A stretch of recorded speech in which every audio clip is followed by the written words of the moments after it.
One of the new features of our product release 2018.4 is the feed rate for clearance blend spline link type.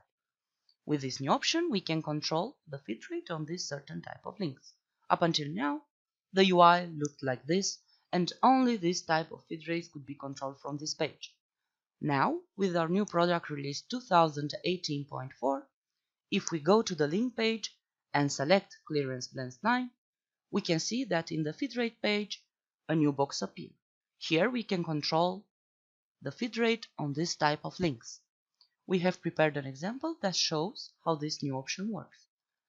Here, we selected from the link page clearance blend spline for links between slides, and as feed rate, we left the imposed value as default, 3000 millimeters per minute.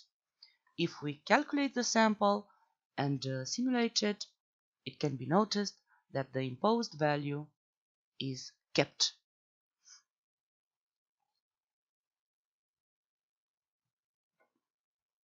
This option is available on all strategies that offer clearance blend spline. If I stop here on the link line, that is clearly clearance blend spline, I can see my imposed value.